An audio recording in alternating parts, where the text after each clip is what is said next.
आप लोगों को एक बात समझनी बहुत ज़रूरी है जो किसी ने मुझे मैं 17 साल की उम्र में समझाई थी, और उस टाइम पर तो मुझे बात इतनी ज़्यादा नहीं समझ आई, पर आज तक मुझे पता है उस बात में कितनी इंपॉर्टेंस थी, कितनी सिग्निफिकेंस थी और कितनी ज़रूरी है वो आप सबके लिए भी जानना। पता है वो स्टेटमेंट क्या थी? वो स्टेटमेंट थी कि सावन के अंधे को ना सब हरा हरा दिखता है। ऐसा कई बार होता है कि आप लोग देखते होंगे, लोग स्टॉक मार्केट में इन्वेस्ट करते हैं, जिस शेयर में पैसा लगा रहे हैं वो शेयर बढ़ रहा है। जब मार्केट एक बुल रन में होती है, आप जहां पैसा लगाओगे वहां पे पैसा बढ़ेगा। पर बिल्कुल वही सिचुएशन उन लोगों के लिए है कि वो सावन के अंधे हो गए हैं। 6 महीने तक, 1 साल तक हो सकता है बुल रन दबा के चल रहा हो, पर जब मार्केट में करेक्शन आता है ना, या फिर क्रैश आता है, तो उन लोगों को नहीं पता। हो सकता है उन लोगों ने तब तक 1 करोड़ रुपया डाल दिया हो मार्केट में, 5 करोड़ डाल दिया हो, 10 करोड़ डाल दिया हो। अगर मार्केट में क्रैश आ गया 40%, 50% तक का क्रैश हमने देखा हुआ है, हिस्ट्री में लोगों ने इसे फील किया हुआ है। तो 1 करोड़ रुपए किसी का 50 लाख का घाटा, आपको कैसे शुभ शुभ बोलो, कैसी बातें कर रहे हो, हमने भी पैसे इन्वेस्ट किया हुआ है, बहुत सारे लोग इन्वेस्टेड होंगे। पर ये सिर्फ अभी स्टॉक मार्केट की बात नहीं कर रहा मैं ये लाइफ की बात कर रहा हूँ। अच्छा, मेरे साथ क्या हुआ था? 17 साल की उम्र में मुझे ज़्यादा कुछ नहीं पता था। उस टाइम पे ना मैंने एक इंस्टीट्यूट शुरू किया था। 17 साल की उम्र में जब मैंने 12th स्टैंडर्ड से पास आउट किया, तो पास आउट क्या किया था, सिर्फ एग्ज़ाम ही दिए थे। तो एग्ज़ाम देने के बाद ना हमारे पास टाइम था, और उसके बाद समर वेकेशन आ जाती है। तो बहुत ही जल्दी मैंने डिसीजन लिया और मैंने सोचा कि एक ना इंस्टीट्यूट शुरू करते हैं। तो लक उन लोगों को फेवर करता है जो लोग थोड़े से हार्ड वर्किंग होते हैं, थोड़े से अगर आप एफर्ट मारोगे तो ऊपर वाला भी आपको सपोर्ट करता है। तो मुझे एक चला चलाया इंस्टीट्यूट मिल गया था उस एज में, और बाई चांस की बात है कि उन्होंने वो इंस्टीट्यूट पूरा फर्नीचर के साथ, और ऑलरेडी लोगों को पता था वहाँ पे एक इंस्टीट्यूट है, तो वो मुझे मिल गया रेंट पे। उस टाइम पे मुझे आज भी याद है, मैं 12,000 रुपये रेंट पे किया करता था उस इंस्टीट्यूट का। तो मैंने डेफिनेटली घर वालों से इनिशियली इन्वेस्टमेंट मांगी कि भाई मुझे कुछ ऐसा काम करना है, और बड़े मुश्किल से अपने माँ बाप को मनाया कि ऐसा मैं कर लूँगा। और पिताजी को बोल के वहाँ पे मैंने 4-5 कंप्यूटर्स भी लगाए थे कि कंप्यूटर क्लासेस हम लोगों को देंगे। तो वो एक इनिशियल इन्वेस्टमेंट थी जो मुझे डेफिनेटली घर वालों से मांगनी पड़ी। अब उस टाइम पे हुआ क्या, जैसे ही मैंने वो इंस्टीट्यूट शुरू किया, कुछ टाइम में समर वेकेशंस आ गई, और बहुत ही जल्दी मेरे पास एक डिसेंट नंबर ऑफ स्टूडेंट्स आ गए। अब हुआ क्या, मेरे पास फीस आनी भी शुरू हो गई। अब एक 17 साल का बच्चा जिसने कभी पैसे नहीं कमाए थे, उसने पैसे कमाने शुरू करे, और समर वेकेशन के अंदर मैंने एक अच्छा खासा अमाउंट अर्न कर लिया। मतलब मेरे पास अच्छे पैसे आ गए। अच्छा, कंप्यूटर सारी चीज़ें मैं नहीं करता था। अब कंप्यूटर जिनसे मैंने सीखा था, तो मुझे पता था यार वो भैया बहुत अच्छा कंप्यूटर सिखाते हैं, तो मैंने उनसे बात करी और बहुत ही कम पैसों में उन्होंने एग्री कर दिया कि वो 1-1.5 घंटा मेरे इंस्टीट्यूट के लिए भी निकाल लेंगे, अगर बैचेस के अकॉर्डिंग हमें पे करना होगा तो उन्होंने टाइम निकाला, और स्टूडेंट्स भी आ गए, कुछ टीचर्स मैंने हायर करे, कुछ मैं क्लासेस लेता था। तो इस तरीके से करते करते हमने समर वेकेशंस का बहुत अच्छा फ़ायदा उठाया और अच्छे पैसे बना लिए। तो वहाँ पर एक आदमी ने मुझे एक बात बोली कि पुष्कर, सावन के अंधे को ना सब हरा हरा दिखता है। उन्होंने मुझे डिटेल में समझाया कि बेटा देख, अभी ये समर वेकेशन चल रही है, बच्चे ना कुछ ज्वाइन करते ही हैं, कोई एक्स्ट्रा कोकुलर एक्टिविटीज़ के लिए इंस्टीट्यूट ज्वाइन करते हैं, अलग अलग क्लासेस ज्वाइन करते हैं। तो इस टाइम पे तेरे पास पैसा आना लाजमी है, पर ये पूरे साल नहीं रहेगा। और वो सही भी थे, क्योंकि जैसी समर वेकेशन ख़त्म हुई, बच्चे कम हो गए, और धीरे धीरे देखते देखते ना, जहाँ पे एक बैच में 30-30, 40-40 बच्चे भी हो गए थे, वहाँ पे बैचेस के साइज़ 1/4 साइज़ पर आ गए। मतलब बच्चे कम हो गए। अब मुझे समझ नहीं आ रहा था कि क्या हो रहा है। ओवर द ईयर्स ठीक है, हमने धीरे धीरे ग्रो किया, जो पैसे कमाए उसे री इन्वेस्ट किया और इंस्टीट्यूट खोले, और लाइफ में मैं आगे बढ़ता चला गया। बट वो जो बात थी ना, मुझे आज तक समझ आती है कि बिजनेस के अंदर और लाइफ के अंदर ना चीज़ें एक जैसी नहीं रहती। आज आपको हो सकता है स्टॉक मार्केट में बुल रन दिख रहा हो। इनफैक्ट मान लीजिए, अभी आज से सिर्फ 2 साल पहले कोई भी इंसान अगर एक अच्छा स्टार्टअप आइडिया मार्केट में लेकर जा रहा था, तो उसे फंडिंग मिल रही थी। पर अगर आप आज, जिस दिन मैं ये वीडियो बना रहा हूँ, अगर आज आप मार्केट में जाएंगे और आपके पास बहुत अच्छा आइडिया है भी, आपके ना फंडिंग लेने के प्रोसेस के अंदर पसीने छूट जाएंगे। फंडिंग नहीं मिल रही है मार्केट में, सिचुएशंस बदलती हैं। एक टाइम ऐसा था, मतलब किसी भी वैल्यूएशन के ऊपर लोग पैसा लगाने के लिए रेडी थे, क्योंकि एक फोमो क्रिएट हो गया था मार्केट में, फियर ऑफ मिसिंग आउट, कि अगर हमने स्टार्टअप में पैसा नहीं लगाया तो हम कुछ मिस कर रहे हैं। पर आज लोग बहुत ज़्यादा देख के, परख के, समझ के तभी पैसा अपना डाल रहे हैं। तो एक वेव आती है, आदमी की भी वेव आती है, इंडस्ट्री की भी वेव आती है। एग्जाम्पल के लिए कोई यूट्यूब चैनल ऐसा होता है कि एक वेव आती है, और उस वेव के टाइम में वो यूट्यूब चैनल ग्रो कर जाता है, बट उसके बाद डिक्लाइन करना शुरू कर देता है। अब सावन का जो अंधा होता है ना, उसे इस वेव के टॉप पे लगता है यार मैं ही बादशाह हूं, इससे बढ़िया कुछ नहीं है। बट जब डिक्लाइन आता है ना, उसे समझ नहीं आता कि ऐसा क्यों हो रहा है। सो आज मैं राहुल को क्या समझाना चाहता हूं, हम बात कर रहे हैं राहुल की, ठीक है। तो जो लोग नए हैं, हो सकता है कई सारे ऐसे लोग होंगे ना जिन्होंने स्टार्टिंग से सीरीज नहीं देखी होगी, डायरेक्टली इसी वीडियो पर आ गए, तो उन लोगों के लिए भी ये लेसन्स ज़रूरी हैं। आप इस सीरीज़ को मैं इस तरीके से डिज़ाइन करना चाहता हूँ कि कोई भी वीडियो उठा के देख ले, बीच में से भी देख ले, तब भी उसे समझ आए। तो हम बात कर रहे हैं राहुल की, जो कि एक 18 साल का बच्चा एक मिडिल क्लास फैमिली से आता है। और हमने बात करी थी कि राहुल हो सकता है कि कहीं पर जॉब कर रहा हो एक्सपीरियंस अर्न करने के लिए, स्किल सीखने के लिए, और अगर उसको आज अच्छा पैसा मिलना शुरू भी हो जाता है, देन व्हाट।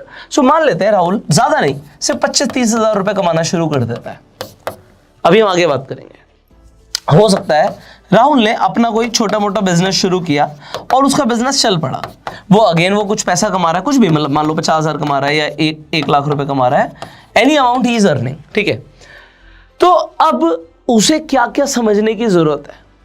देखो होता क्या है, जब हम पैसे की बात करते हैं, ज़्यादातर लोग जब फाइनेंस की बात करते हैं ना, उसे पैसे, फाइनेंस इसी की बात करते रहते हैं। बट हम ह्यूमंस हैं यार, हमें बहुत सारी चीज़ें इफेक्ट करती हैं। पता है क्या क्या इफेक्ट करता है? अपने ना अपना ऐसा हाथ उठाओ, है ना, एक पेपर पे अपना हाथ बनाओ। तो मैं कुछ ऐसा कर रहा हूँ, मेरी ड्राइंग बहुत बेकार है तो आप प्लीज़ मुझे माफ़ कीजिएगा, बट कुछ ये पता नहीं चलेगा। I don't not know it is working और नॉट, बट आई थिंक नहीं चलेगा। तो मैं आपके लिए कुछ ईजी कर देता हूँ, तो हम इसे समझते हैं, ठीक है। अब हाथ तो पता नहीं मैं कैसे ही बनाऊँगा, 2 3 4 5। अभी मेरी ड्राइंग के लिए मुझे माफ़ कीजिएगा, सो आप अपना हाथ बना लीजिएगा।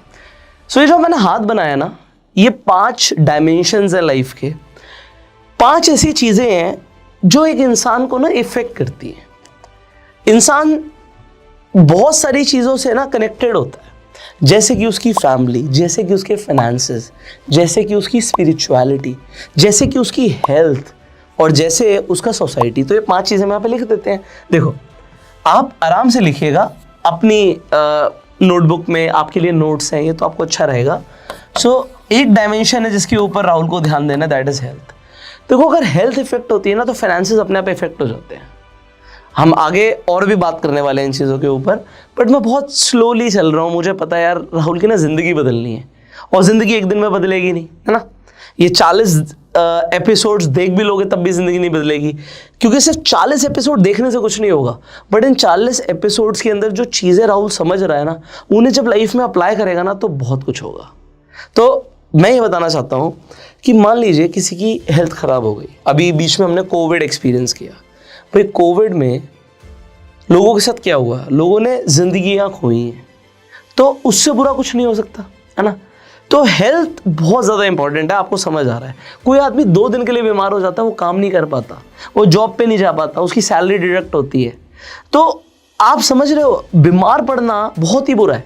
एक इंसान के पास दुनिया का सारा पैसा हो यार, वो अंबानी बन जाए, पर वो बेड पे पड़ा है, उसे बुखार है, वो उस पैसे का क्या करेगा, यूजलेस है। सो हेल्थ के ऊपर ध्यान देना बहुत ज़रूरी है। बट मैं सिर्फ इसके ऊपर बात नहीं करूँगा, हमें जो मेन चीज़ लिखी थी ना, टॉपिक है कि राहुल को ना मुझे वर्स्ट के लिए प्रिपेयर करना है, और वो उसकी ज़रूरत क्यों है उसके ऊपर हम बात करेंगे। डेफिनेटली आप फाइनेंस की बात करते हो, फाइनेंस, पैसा, मनी मैनेजमेंट, बहुत सारी चीज़ें आ जाती हैं। तो एक डायमेंशन है फाइनेंशियल डायमेंशन, ठीक है। एक है हमारी हेल्थ की डायमेंशन। तीसरी आ जाती है हमारी फैमिली। अब अगर राहुल जॉब में बहुत अच्छा कर रहा है, बट जब वो घर पे आता है, मान लेते हैं राहुल के घर पे लड़ाई झगड़े बहुत होते हैं यार, उसके फादर से नहीं बनती।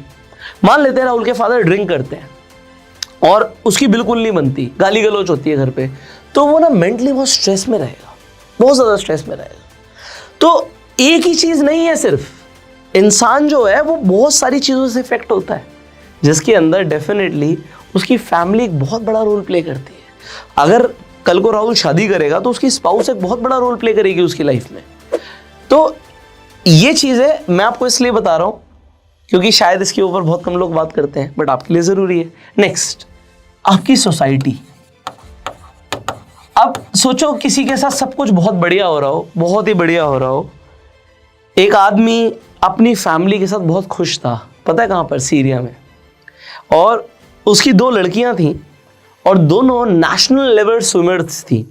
तो ये एक रियल लाइफ स्टोरी है। आप इसके बारे में पढ़ भी सकते हो कि 2 नेशनल लेवल स्विमर्स सीरिया से थी, और उसमें से एक लड़की का जिस दिन एक कंपटीशन था, जहां पर स्विमिंग हो रही थी ना, जहां पर स्विमिंग हो रही थी वहां पर ही आके एक बम गिर गया, और लिटरली वो बॉम्ब ना स्विमिंग पूल में आके गिर गया। बस वो फटा नहीं, वरना वो नेशनल लेवल स्विमर कभी ओलंपिक नहीं जीतती। तो इसके बारे में आप पढ़िएगा। तो उस आदमी की क्या गलती है यार? वो आदमी अपनी फैमिली के साथ बहुत खुश है, अपने बच्चों को लाइफ में आगे बढ़ाने के लिए वो काम कर रहा है, पर सोसाइटी में कुछ ऐसा हो रहा है जो उसके हाथ में नहीं है। तो अब क्या क्या किया जा सकता है? मैंने इसी तरीके से आप लोगों को समझाने की कोशिश करी थी कि आपकी सोसाइटी आपको बहुत इम्पैक्ट करती है। अगर आप किसी चौल में रहते हो, किसी ऐसी सोसाइटी में रहते हो जहाँ पर लोग बहुत ज़्यादा फाइनेंशियली स्ट्रगल कर रहे हैं, तो उनकी बातों का इम्पैक्ट आप पर आएगा। वो क्या बोल रहे हैं, आपको कैसा मानते हैं, आपकी उस सोसाइटी में क्या इज्जत है, बहुत सारी चीज़ें मैटर करती हैं, और ये इंसान को बहुत इफेक्ट करती हैं। लोग उस आदमी के बारे में क्या सोचते हैं, ये बहुत ज़्यादा मैटर करता है। और अब से सिर्फ सोसाइटी ना, आपके आसपास का गली मोहल्ला नहीं रह गई है, ये जो सोशल मीडिया है ना, ये भी आपकी एक सोसाइटी बन गई है। आप लोग मुझसे कनेक्टेड हो, आप पता नहीं कहाँ पे रह रहे हो, इंडिया के या वर्ल्ड के किसी अलग कोने में रह रहे हो, और मैं आपसे कनेक्टेड हूँ। तो आप और हम एक सोसाइटी का एक हिस्सा है। सो एक सोशल मीडिया भी अपने आप में एक सोसाइटी है, और लोग बहुत इफेक्ट होते हैं। किसी ने फेसबुक पे किसी को कुछ गलत बोल दिया, किसी ने फोटो डाली, उसे लग रहा था मैं बहुत अच्छा लग रहा हूँ, बट किसी ने डाल दिया वो ज़्यादा शाना मत बनना है, कुछ भी उसने लिख दिया, तो लोगों को ना वो बहुत पर्सनल लग जाता है। लोग इफेक्ट होते हैं, लोगों की ह्यूमन साइकोलॉजी इफेक्ट हो जाती है। एंड देन स्पिरिचुअलिटी, इसके ऊपर देखो, आप स्टार्टिंग में बात नहीं करते, बट हम ना कहीं अंदर से, ज़्यादातर लोग हम में से ऊपर वाले को मानते हैं। कुछ भी हमारे साथ बुरा होता है, लोग कभी डरते हैं, हनुमान चालीसा पढ़ना शुरू कर देते हैं। आप जिस भी भगवान को मानते हो, तो आपके अंदर से वो निकलता है। एक होता है रिलीजियस होना, एक होता है स्पिरिचुअल होना। वो थोड़ा सा फर्क है। वो फर्क जिस दिन आप समझ जाओगे, एक लेवल ऊपर उठ जाओगे। तो ये जो स्पिरिचुअलिटी भी है ना, ये एक अलग डायमेंशन है, और ये भी लोगों को ना बहुत इफेक्ट करती है। तो ये कुछ ऐसे डायमेंशंस है जिनकी तरफ ध्यान देना जरूरी है। सो राहुल, सिर्फ फाइनेंशियली आगे नहीं बढ़ना है आपको लाइफ में, आपको इन सारे डायमेंशंस में आगे बढ़ना है यार। मैंने आपको ये एग्जांपल दिया था, किसी आदमी को बहुत पैसा है, पर उसके अगर घर में लड़ाई झगड़े होते हैं ना, तो वो आदमी बहुत गरीब है, बहुत गरीब है। विजय माल्या जी, उन्होंने चाहे कितना भी पैसा कमाया हो, बट उनकी सोसाइटी में कोई इज्जत नहीं रही, तो ऐसा पैसा किसी काम का नहीं है। सिमिलरली स्पिरिचुअल होना भी बहुत ज़रूरी है। मतलब मुझे पर्सनली ऐसा लगता है, हो सकता है आपको भी लगता हो, बट राहुल, आपको ना हर एरिया में ग्रो करना है। सोसाइटी में आपकी रिस्पेक्ट बढ़े, आप फाइनेंशियली ग्रो करो, आपकी फैमिली आपके साथ और ज़्यादा एक हेल्दी रिलेशनशिप के अंदर आए, और आप लोगों का प्यार बढ़े। सिमिलरली आपकी हेल्थ एक नेक्स्ट लेवल पे जा रही हो, जैसे मेरी कमर कम हो रही है एग्जाम्पल है ये। कहने का मतलब ये है कि आप ध्यान ज़रूर दो हर एरिया पे। अब वर्स्ट क्या हो सकता है, आप टॉपिक समझना, आज हम ये क्यों डिस्कस कर रहे हैं। मैंने बोला B prepared for the worst. Life में बहुत सारी चीज़ें आपके अकॉर्डिंग नहीं होती हैं, और हम ना अपने ज़िंदगी के कई साल बर्बाद कर लेते हैं। कई बार ऐसा होता है, हम लोगों की लाइफ में कोई लड़की छोड़ के चली गई, हम उसके बारे में सोचते रहते हैं। जब मैंने यहाँ पे बात करी सोसाइटी की, अब मान लेते हैं राहुल जॉब कर रहा था, अब उसके जो कलीग्स हैं, मान लेते हैं किसी बात पे उसका मजाक उड़ा देते हैं, राहुल के दिमाग से ना वो बात निकलेगी नहीं इतनी आसानी से, और ये उसे बहुत ज़्यादा इफेक्ट करेगी। अब अगर आप बिजनेस कर रहे हो, आपने किसी से फंडिंग ली है, बिजनेस नहीं चला, बहुत सारी चीज़ें हो सकती हैं, तो आपको एक चीज़ समझनी है, B prepared for the worst. यहाँ पर वर्स्ट का मतलब होता है बुरे से बुरा क्या हो सकता है। तो यहाँ पर मुझे ना डेल कार्नेगी की एक बात याद आ जाती है। उन्होंने ना एक बहुत अच्छी किताब लिखी है जो आप लोगों को पढ़नी चाहिए, how to win friends and influence people.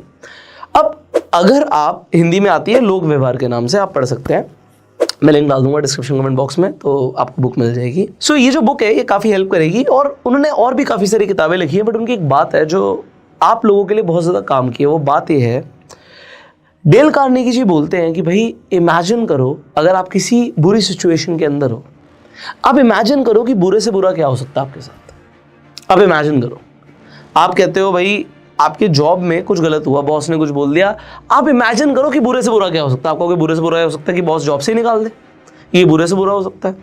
आपकी किसी लड़की के साथ कहा सुनी हो गई, ठीक है, आप एक रिलेशनशिप के अंदर थे। बुरे से बुरा क्या हो सकता है कि वो लड़की आपको छोड़ दे, आप दोनों साथ में ना रहो, ये बुरे से बुरा हो सकता है। डेल कार्नेगी जी कहते हैं कि इसे एक्सेप्ट कर लो, इसे एक्सेप्ट कर लो। मान लो हो गया, मान लो जॉब गई। अगर आप किसी ऐसी सिचुएशन के अंदर हो कि बिजनेस पे कोई बात आ गई है, अब आपके साथ बुरे से बुरा क्या हो सकता है? आपको कोई बुरे से बुरा ये हो सकता है कि ये बिजनेस ही नहीं चलेगा, ठप हो गया, हमारी सारी इन्वेस्टमेंट चली गई। तो डेल कार्नेगी जी कहते हैं कि मान लो हो गया, अब क्या, नाउ व्हाट, उसके बाद आप क्या करोगे? अभी हुआ नहीं है, बट आप इतनी ओवर थिंकिंग करोगे। उससे पहले क्या है, ये एक ऐसा फॉर्मूला है जो आपको ना ओवर थिंकिंग से बाहर निकालेगा। क्योंकि आप ओवर थिंकिंग से जब बाहर निकलोगे तभी रियल लाइफ में ना कुछ एक्शन ले पाओगे, वरना सिर्फ सोचते रहोगे, कुछ कर नहीं पाओगे। जो मैंने बोला है उसे दोबारा से सुन लेना। जो मैंने बोली है बहुत कमाल की बात बोली है और बहुत काम की बात बोली है। आप लोग बुरे से बुरी चीज के लिए प्रिपेयर्ड हो जाओ। क्या हो सकता है बुरे से बुरा आपके साथ? आप किसी सिचुएशन में अगर फंस गए हो तो क्या हो सकता है? ओवर थिंकिंग से बाहर निकलना है।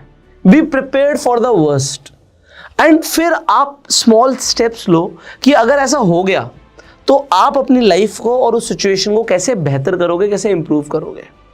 बट आपके साथ अभी तक बुरा हुआ नहीं था, ये सबसे अच्छी बात है।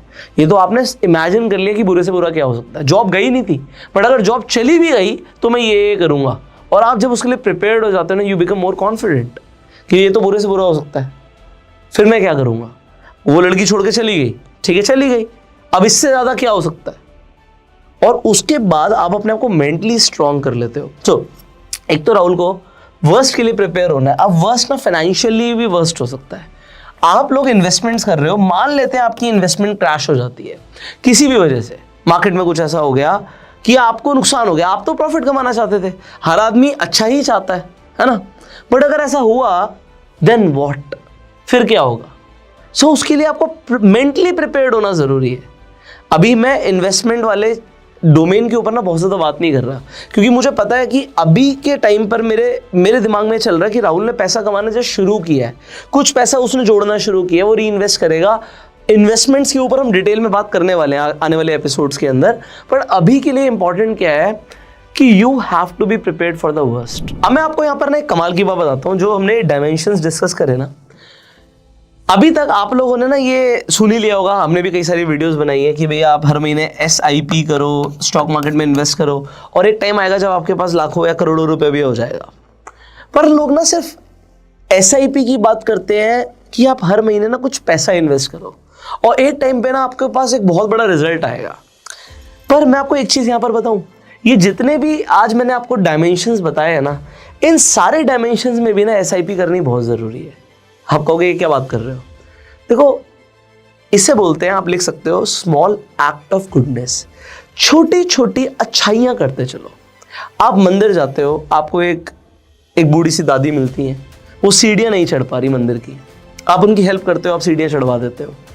एक बहुत छोटी सी आपने, इसे बोलेंगे स्मॉल एक्ट ऑफ काइंडनेस।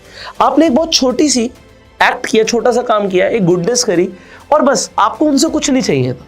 क्या आपको उनसे कुछ चाहिए था? नहीं चाहिए था, बस आपको अच्छा लगा। देखो होता क्या है, जब हम किसी के लिए कुछ अच्छा करते हैं तो हमें खुद अच्छा लगता है।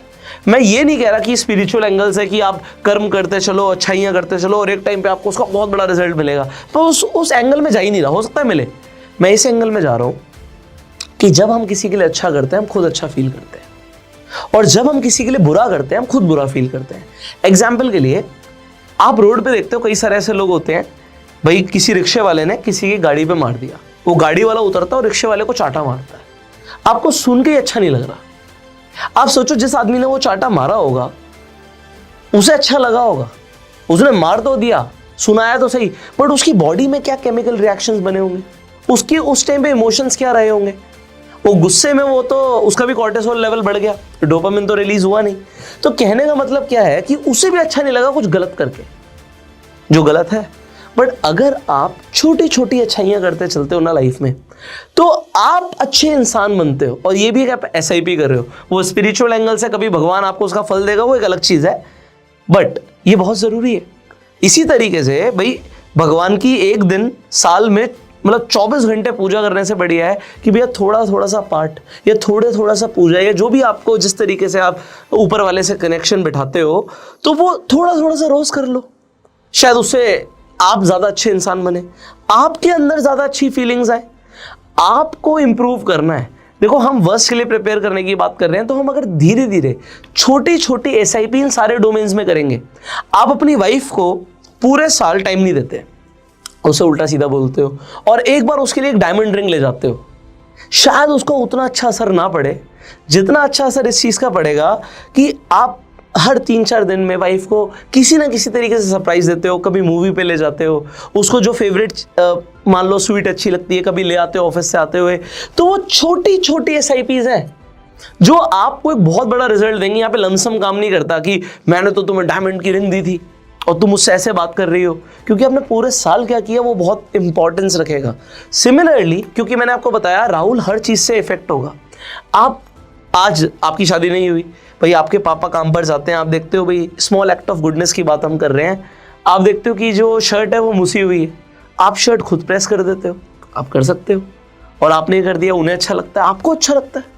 तो जब आप किसी के लिए अच्छा करते हो अच्छा लगता है, बट आप कर क्या रहे हो? आप हर डायमेंशन में अपने आप को ऊपर उठा रहे हो, और यही तो जरूरी है। मैं आपको एक और एग्जांपल देता हूं, ये छोटी छोटी एसआईपी से क्या फर्क पड़ता है। तो मेरा एक फ्रेंड था, उसने एक स्टार्टअप शुरू किया, उसने कुछ लोगों को हायर किया, फिर उसे फंडिंग मिल गई। जब फंडिंग मिल गई उसने टीम साइज बड़ा कर दिया, तो उसके पास 30 लोगों की टीम हो गई, और उन सबको वो अच्छे से लीड कर रहा था, सबके लिए मतलब मिलकर काम करता था। He was not a boss, वो मिलकर अपने हर एम्प्लॉय के साथ काम कर रहा था। अलग अलग डिपार्टमेंट्स बनाए, उसने काम करना शुरू किया, दिन रात एक करके काम कर रहा था। पर फिर उसे ना फंडिंग नहीं मिली। उसके इन्वेस्टर ने बोला यार हम कुछ टाइम में अगले महीने फंडिंग दे देंगे।